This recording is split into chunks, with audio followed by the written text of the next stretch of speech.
पहलगाम हमले के दौरान आतंकी देश पाकिस्तान का साथ देने वाले तुर्की का पूरे देश में विरोध हो रहा है। व्यापारिक क्षेत्र के लोग अपने अपने तरह से तुर्की का विरोध कर रहे हैं।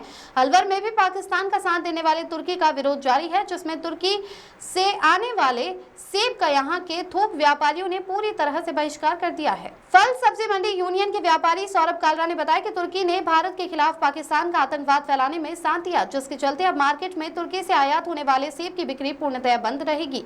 यहाँ बता दें कि पहलगाम हमले के दौरान भारत में पकड़े गए जितने भी ड्रोन थे वह उनमें से अधिकतर तुर्की के द्वारा निर्मित ड्रोन थे, जिनसे भारत में हमले की साजिश की गई थी। इसके साथ ही तुर्की ने अपना एक युद्धपोत भी पाकिस्तान भेजा था, जो कि विस्फोटक सामग्री लेकर पहुंचा था। इसके अलावा एक बहुत बड़ा व्यापार का हिस्सा मार्बल क्षेत्र में है, जिसमें कि उदयपुर और राजसमंद में लगभग 70% मार्बल तुर्की से आयात होता है, जिसको भी मार्बल व्यापारियों ने आयात करना बंद कर दिया। इसके साथ ही पिछले लगभग 3 से 4 दिनों में ही भारतीय पर्यटकों ने अपने तुर्की जाने की टिकट कैंसिल कर दिए। यही स्वदेशी है, यही भारतीय प्रेम है। भारत में केवल पूर्वांचल से ही 70% लोगों ने अपने तुर्की जाने के टिकट कैंसिल कर दिए हैं।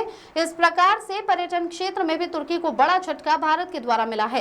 तुर्की के उज्बेकिस्तान में पर्यटन का 70% भारतीय टूरिज्म व्यापार भारत के द्वारा होता है। भारत अब पर्यटन की दृष्टि से भी तुर्की से संबंध समाप्त कर चुका है। इस प्रकार से तुर्की को बहुत बड़ा झटका लगा है। अलवर से मनीष अरोड़ा की रिपोर्ट। संयंत्रों तक को जो है नुकसान तक पहुंचा दिया और साथ साथ उसकी हवाई पट्टिकाएं और जितने भी सुरक्षा के साधन थे उनको नस्तनाबूद कर दिया।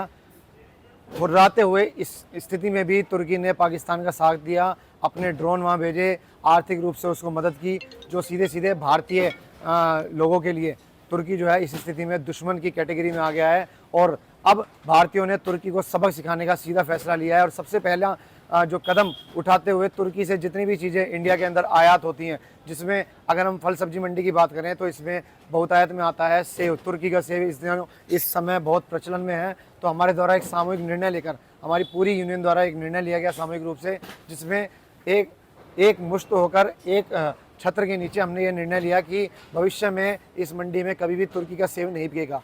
अब पिछले 4 दिन से इस मंडी के अंदर ना तो तुर्की का सेब आ रहा है, ना ही उसका विपणन हो रहा है। उसके साथ साथ जितने भी रिटेलर्स हैं उनको भी पाबंद किया गया है कि आप भी तुर्की का सेब नहीं बेचेंगे। किसी की तरह दिल्ली और मुंबई की बड़ी मंडियां और साथ साथ प्रदेश की और देश की समस्त मंडियों के अंदर मेरे को लगता है लगभग इस प्रकार का सेब जो है बंद हो चुका है।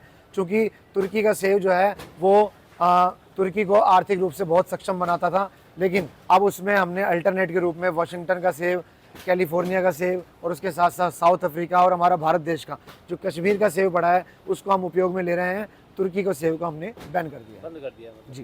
तुर्की का विरोध कर रहे हैं आप। हाँ, इस प्रकार से हम तुर्की का। और कौन कौन से फल हैं जिस तरीके से आप देखिए, तुर्की से केवल फलों के अंदर देखा जाए तो सेब आता है, ड्राई फ्रूट भी एक बहुत अधिक मात्रा में आता है। चूँकि हमारा ड्राई फ्रूट का बिजनेस नहीं है तो मुझे ऐसा लगता है कि